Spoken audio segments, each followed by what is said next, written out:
Between crooked canvas stalls and umbrellas faded by years of sunlight, the market breathed like a living thing. Lucian moved through it with little patience for its rhythm. He pushed past baskets of fruit, ducked beneath hanging fabrics, and ignored the calls of merchants advertising everything from handmade jewelry to imported tea. Sweat gathered beneath his collar as the afternoon sun pressed down mercilessly. He had been searching for hours. All this trouble over saffron. It was almost embarrassing. Cooking was supposed to be his escape, a quiet hobby, something he could control after long days of work. Yet the particular spice he needed had become strangely difficult to find. Every stall had offered something inferior, overpriced, or completely unrelated. His patience, once considerable, had nearly disappeared. Then he smelled it. The fragrance was warm and unfamiliar, carrying hints of incense, dried flowers, and something earthy beneath it all. Lucian stopped. There. He followed the scent through a narrow gap between two larger stalls until he found a small table covered with embroidered cloth. Glass bottles, wooden boxes, bundles of herbs, and objects he couldn't identify crowded every inch of the display. Behind it sat an elderly woman. She looked completely unaffected by the chaos surrounding her. Lucian approached. "Do you have saffron?" The woman raised her eyes slowly. "Perhaps." Lucian glanced at his watch. "I don't have time for riddles. Do you have it or not?" A faint smile touched her lips. "Such hurry." "Yes. Hurry. So?" Instead of answering, she bent beneath the table and produced a small wooden container. She opened it and revealed delicate threads of deep crimson. "Mountain saffron," she said. "Rare. Excellent quality." "How much?" She named a number. Lucian laughed. "You're joking." "No. That's absurd. I'll give you half." The woman's expression didn't change. "Then you will leave without it." "It's dried plant matter." "It is valuable dried plant matter." "It's not gold." "To someone who understands it, perhaps it is worth more." Lucian snorted and picked up the box. He inspected the contents with exaggerated skepticism. "And how do I know this isn't ancient? It looks like you've had it sitting here for decades." Something hardened in the woman's eyes. "Perhaps another merchant would better suit you." "Maybe." Lucian placed the box down rather carelessly. His elbow caught a tiny crystal bottle. It rolled. He lunged and caught it just before it struck the ground. "Sorry." The woman reached for it. Their fingers touched. A sharp sensation raced up Lucian's arm. He recoiled. For one strange second, the market seemed to disappear. The voices, footsteps, bargaining, and music became distant static. The woman calmly took the bottle from him. "Some things," she murmured, "once disturbed, do not return to where they were." Lucian stared at her. "What does that mean?" But her expression had already become unreadable. He shook his head. "Whatever." He turned away. "Good luck selling overpriced spices with that attitude." The woman's voice followed him. "And good luck to you." Lucian kept walking. "May you find comfort in the things you mock." He stopped for half a second. A chill crawled across his back despite the heat. Then he continued. By the time he reached the edge of the market, he had convinced himself the woman was simply strange. By midnight, he had forgotten about her. By 3 in the morning, he was sweating beneath his sheets. His skin felt wrong. Not painful, exactly. Sensitive. Every brush of fabric against him seemed amplified. His pillow felt rough. The bedsheet felt hot. Even the air against his arms made him restless. When morning came, the sensation had almost disappeared. Lucian decided he'd imagined most of it. He showered, shaved, and opened his closet. Then he froze. His hand reached past his usual shirts. Past his trousers. Past his jackets. His fingers closed around something soft. Blue fabric. Lucian stared at the garment in his hand. It was a floral sundress. He had never seen it before. What the hell? He tried to put it back. His fingers wouldn't move. Instead, his hand pulled the dress closer. No. He tugged against his own fingers. Nothing. His other hand reached for a familiar dress shirt. The instant his fingertips touched it, nausea slammed into him. Lucian staggered backward. His stomach twisted violently. He dropped to his knees, dry heaving. What is happening? The moment he released the shirt, the sickness eased. He stared at his closet. Slowly, experimentally, he reached toward the dress again. The nausea disappeared. Lucian's face went pale. No. He tried another shirt. Instant sickness. The dress. Relief. A pair of trousers. He nearly vomited. A blouse. Nothing. He stood there for a long time, breathing hard. Then he began searching. Behind his normal clothes were garments he didn't recognize. Skirts, dresses, blouses, cardigans, coats. Everything was his size. At the bottom were shoes. Women's shoes. He found a pair of blue heels that matched the floral dress. Lucian sat heavily on the edge of his bed. This isn't real. But reality had become remarkably convincing. An hour later, defeated, he picked up the sundress. The fabric slipped over his head. The instant it settled against his skin, the nausea vanished. Not gradually. Completely. A wave of relief passed through him so profound that it frightened him more than the sickness had. He looked down. The dress fit perfectly. It rested neatly at his waist and fell just below his knees. The matching heels should have been uncomfortable. They weren't. Lucian walked to the full-length mirror. The man staring back at him was still unmistakably male. No transformation. No magical alteration of his face. Just Lucian. Wearing a blue floral dress. And yet something about the image bothered him for an entirely different reason. It didn't look as ridiculous as it should have. He swallowed. I am not going outside like this. He reached for the hem. The nausea returned instantly. Lucian released it. Gone. He tried again. Sickness. Again. Relief. By noon, he had called work and claimed he was ill. For once, the lie wasn't entirely inaccurate. The following days became a battle between what Lucian believed himself to be and what his own body seemed determined to accept. Every morning, the closet presented him with another outfit. A pink wrap dress. A navy pencil skirt and white blouse. A green maxi dress. A fitted red dress that appeared one morning for no reason whatsoever. Each attempt to resist ended the same way. Nausea. Pain.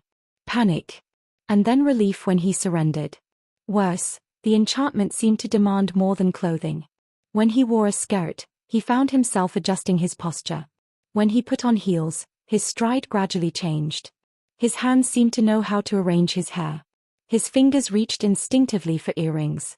One morning, he found himself applying makeup. He stopped halfway through. What am I doing? Yet his hand continued. The final result was subtle. A little foundation. A touch of color. Mascara. Nothing dramatic. Still, when he looked in the mirror, the person looking back seemed more convincing than before. That frightened him. What frightened him more was the tiny flicker of satisfaction beneath the fear. A week passed. Lucian stopped pretending this would disappear on its own. The old woman was responsible. He was sure of it. So he returned to the market. He wore the blue floral dress. He didn't understand why he chose it. Perhaps because it was the first. Perhaps because some part of him wanted the woman to see what had happened. But the store was gone. He searched until his feet ached. He questioned vendors. No one knew her. There's no permanent spice seller there, a fruit merchant told him. Maybe she travels. Lucian cursed beneath his breath. He left near sunset and stopped at a small cafe beside the market. A waiter approached. Can I get you something, miss? Lucian opened his mouth. The correction was ready. I'm not a miss. But the words never came. Instead, something warm unfolded inside his chest. Not embarrassment. Not anger. Warmth. He stared after the waiter. Espresso, he finally said. Just an espresso. Of course. The waiter walked away. Lucian sat perfectly still. That feeling had been real. And he hated how much he wanted to understand it. On his way home, a small card skittered across the pavement and caught against his shoe. He bent to retrieve it. The lettering was elegant. Madame Vestra, spiritual consultant. An address was printed beneath. 3 blocks from his apartment. Lucian stared at the card. You're kidding. The next morning, he went. He chose a modest black A-line dress and red flats. The choice felt disturbingly natural now. The address led him to a narrow shop between a bookstore and a cafe. Crystals filled the window. Bundles of dried herbs hung behind the glass. When Lucian entered, a bell chimed overhead. The interior smelled of sage, cinnamon, and something sweet. At the center of the room sat a woman with silver threaded through her dark hair. Tarot cards lay arranged before her. She didn't look up. "I've been expecting you." Lucian stopped. "You're Madame Vestra?" "Yes." She gestured toward the chair opposite her. "Sit." Lucian lowered himself carefully, smoothing the skirt beneath him. The woman finally looked at him. Her eyes sharpened. "You've come because of the enchantment." Lucian's jaw tightened. "So it is a curse?" "No. The woman at the market did something to me." "Esmeralda doesn't curse people." "Then what do you call this?" Madame Vestra studied him. "An acceleration." "Of what?" "Destiny." Lucian laughed bitterly. "Destiny. She doesn't give people something that isn't already inside them. She removes obstacles." "I don't want this." "Perhaps." Lucian leaned forward. "My clothes are changing. My habits are changing. People are treating me differently. I can't even touch my own wardrobe without getting sick." "And yet you're wearing that dress voluntarily." His mouth snapped shut. Madame Vestra's expression softened. "Tell me something, Lucian." "What?" She reached across the table. "How does it feel?" He frowned. "How does what feel?" "Being dressed this way." Lucian stared at her hand. He wanted to pull away. He wanted to laugh. He wanted to tell her that the entire thing was absurd. Instead, he heard himself answer. "Comfortable." Madame Vestra said nothing. Lucian swallowed. The admission had slipped out too easily. He looked down at the black dress gathered around his knees. "That's the problem." "Is it?" He looked up. For the first time since the market, Lucian felt something more frightening than the curse itself. The possibility that the enchantment wasn't forcing him to become someone else. Maybe it was simply making it impossible for him to keep pretending he didn't know himself. At first, it terrified me. Victoria's fingers tightened around Madame Vestra's. Then it became uncomfortable. Then confusing. She hesitated. And now. Now. There are moments when it feels right. The confession sounded absurd the moment it left her mouth. Victoria looked down at herself. The black dress rested naturally against her body now, the fabric no longer feeling like an intruder. That frightened her almost as much as the enchantment had. "I'm a man," she said quietly. Madame Vestra tilted her head. "Are you?" Victoria looked up. The question wasn't accusatory. It was worse. It was sincere. "Or," Vestra continued, "is that simply the story you've spent your entire life repeating because no one ever gave you a reason to question it?" Victoria had no answer. She had never spent years secretly hating her body. She had never felt trapped inside some alien identity. As Lucian, she'd been comfortable. Or at least, she'd assumed she was. And yet here she sat today. A dress around her knees. A strange warmth in her chest. And the unsettling realization that she didn't want to take it off. "I don't understand," she whispered. Vestra released her hand. "You aren't required to understand everything today." "What happens to the enchantment?" "It isn't permanent." Victoria's eyes sharpened. "So you can remove it?" "Not exactly. It will release you when it has accomplished what it came to do." "And when is that?" "When you no longer need it." Victoria stared at her. "That's not an answer." "It is the only one you need." Vestra rose, making it clear their conversation was finished. "Consider what happened to you a gift, Victoria. Not a punishment. Very few people are given such an uncompromising opportunity to meet themselves." Victoria left the shop with considerably more questions than she'd brought in. The walk home felt different. She noticed things she had previously ignored, the way the skirt moved around her legs, the faint click of her shoes against pavement, the way strangers glanced at her and continued on without a second thought. No one saw Lucian. They saw a woman. And for reasons she couldn't explain, Victoria wasn't sure she wanted to correct them. 2 weeks after the marketplace encounter, reality finally demanded an answer. Working remotely had bought her time, but it couldn't last forever. Eventually, she would have to return to the office. As Lucian? Or as the person she had increasingly begun calling Victoria. The name had appeared almost accidentally. She'd written it at the top of a page one evening while experimenting with possible names. Victoria. She'd stared at it for several minutes. Then she'd smiled. She didn't know why. She simply knew. That night, she wrote an email to her supervisor and HR. She explained that she was transitioning and intended to return to work presenting as a woman. The reply arrived the following morning. It was professional, cautious, and unmistakably supportive. They wanted to arrange a private meeting to discuss the transition and any accommodations she might need. Victoria spent nearly an hour deciding what to wear. Eventually, she chose a black trouser suit, a burgundy blouse, understated jewelry, and low heels. Nothing extravagant. Nothing apologetic. She studied herself in the mirror. The auburn hair still surprised her. So did the woman beneath it. "All right," she whispered. And for the first time, she wasn't talking to Lucian. She was talking to Victoria. The meeting was easier than she'd imagined. "We appreciate your honesty," the HR director told her. "Our company is committed to supporting employees through significant life changes." "Thank you." Victoria heard her own voice. It had changed slightly, not dramatically, but enough that she noticed. "I appreciate the support." Returning to the office was strange. Some co-workers didn't know where to look. Others overcompensated with friendliness. A few simply treated her exactly as they always had. That last group was the easiest. By Friday, the initial curiosity had largely disappeared. Work became work again. Victoria discovered that she could survive being seen. More than that, she discovered she enjoyed being seen as herself. At home, the transformation became even less theatrical. The wardrobe that had once looked like an impossible intrusion gradually became hers. She developed preferences. Silk blouses. Pencil skirts. Soft sweaters.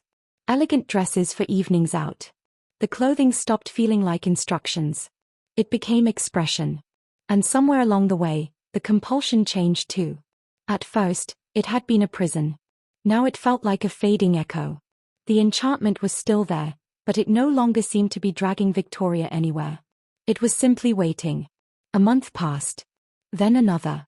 One crisp Saturday morning, Victoria returned to the market.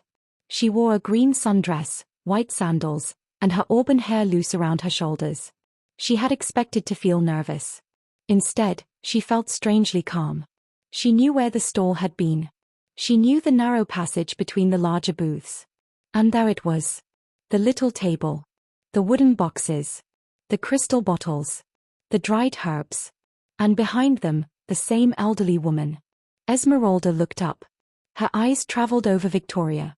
Then she smiled faintly. "You came back." "I did." Victoria stopped in front of the stall. "I'm here because we have unfinished business." Esmeralda continued sorting small glass bottles. "Do we?" "You changed my life." "Did I?" "Don't do that." A flicker of amusement appeared in the old woman's eyes. Victoria took a breath. "I want to know why." "Why what?" "Why me?" Esmeralda finally looked directly at her. "Because you were ready." "I wasn't." "You were unaware." "There's a difference." "Not always." Victoria touched the pendant resting against her throat. "I never questioned any of this before." "Most people don't." "Then why did you make me question it?" Esmeralda reached beneath the table. When her hand emerged, she held a tiny crystal vial filled with amber liquid. Victoria stared at it. "What is that?" "An ending." She placed it in Victoria's palm. 3 drops before sleep. By morning, the enchantment will be gone." Victoria looked at the vial. "And I'll become Lucian again." "You'll become whatever remains when the magic is removed." That answer unsettled her.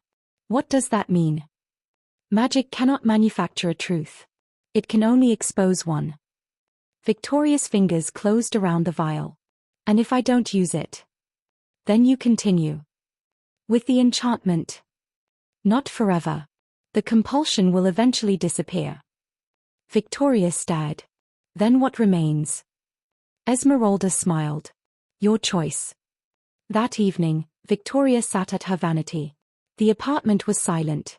The crystal vial stood beside a glass of water. In the mirror, a woman with auburn hair stared back at her. She wore a blue silk nightgown. Her eyes looked tired. Uncertain. Victoria uncorked the vial. 1 drop. 2. 3. The water shimmered gold for a heartbeat. Then it became ordinary again. Victoria lifted the glass. Her hand trembled. She thought about Lucian. About the man she'd been. About the certainty she'd once possessed. About the first morning she'd been forced into the blue floral dress. She thought about the panic. The humiliation. The fear. And then she remembered the relief. Not merely relief from nausea. Something deeper. Something she hadn't understood then. Victoria lowered the glass. She placed it on the vanity. And went to bed. The next morning, the water was untouched. Victoria smiled. She opened her wardrobe. Her hand moved toward a lavender dress. She waited. Nothing happened. No nausea. No compulsion. No invisible force. She could choose anything. She chose the dress. That was the moment she understood. The enchantment was gone. And she was still Victoria. A week later, she returned to Madame Vestra. The woman was waiting with a deck of ornate tarot cards. You didn't drink it. Victoria sat down. No. Why? Victoria considered the question. Because it didn't feel right. Vestra smiled. And now? The compulsion is gone. Yet you're here.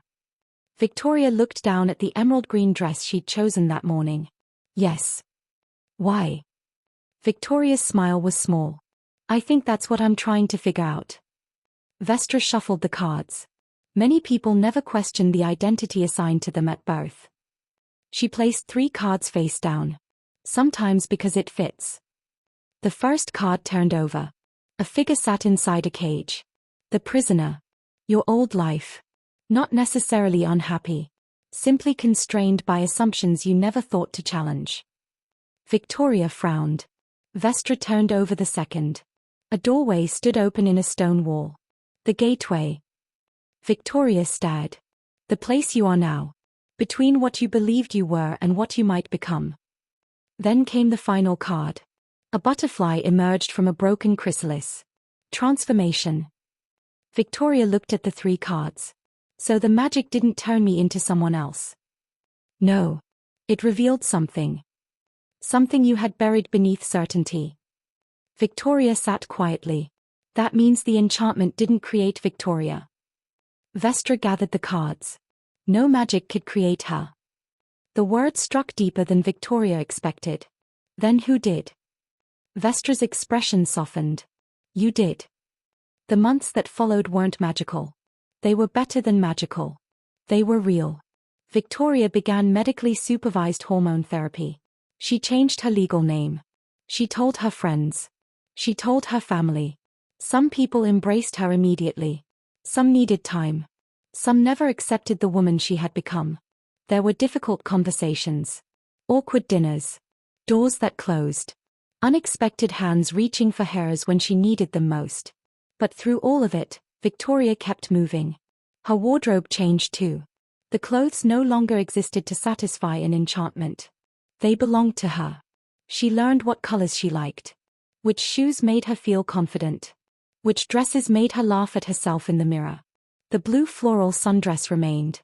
She never wore it often. She didn't need to.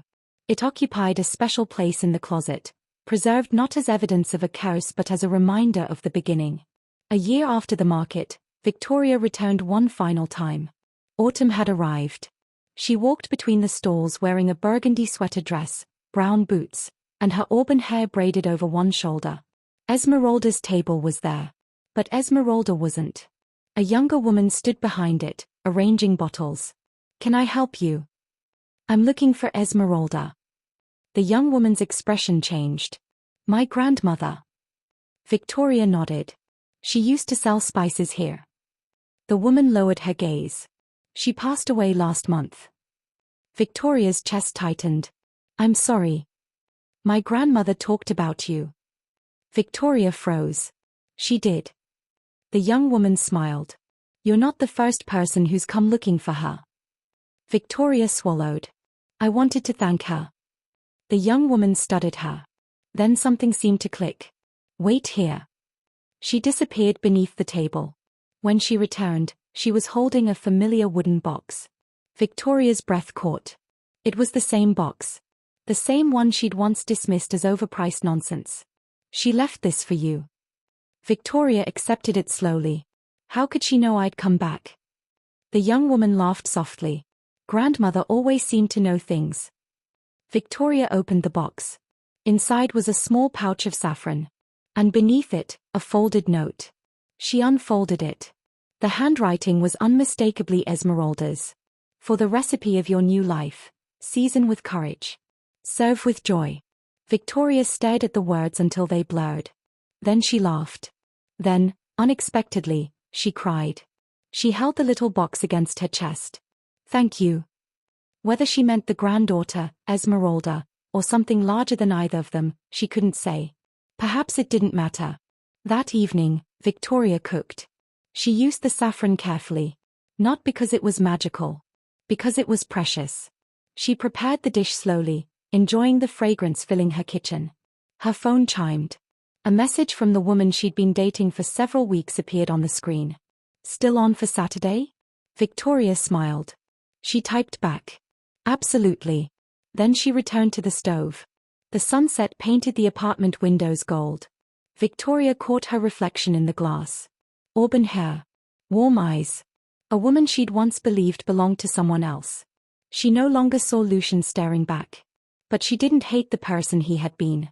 He had done his best with the life he'd understood. He simply hadn't known there was another way to live. The blue floral sundress hung in her closet. Once, it had felt like a punishment. Then a disguise. Then a mystery. Now it was simply a dress. A reminder of the strange old woman who had forced open a door Victoria hadn't known existed. The enchantment hadn't created her. Esmeralda hadn't invented her. Madame Vestra hadn't named her. And the magic hadn't transformed her into someone new. It had only stripped away the certainty that had kept her from looking inward. The rest had been Victoria's work. Her choice. Her life. Her truth. She stepped onto the balcony with a glass of wine and watched the sun disappear beyond the city. For a long time, she simply stood there. Then she smiled. Sometimes, Victoria thought, the most frightening awakening is the one that finally lets you breathe. And somewhere behind her, in the quiet of her bedroom, the blue floral sundress waited. Not as proof of who she'd been forced to become, but as proof of who she'd finally discovered she was.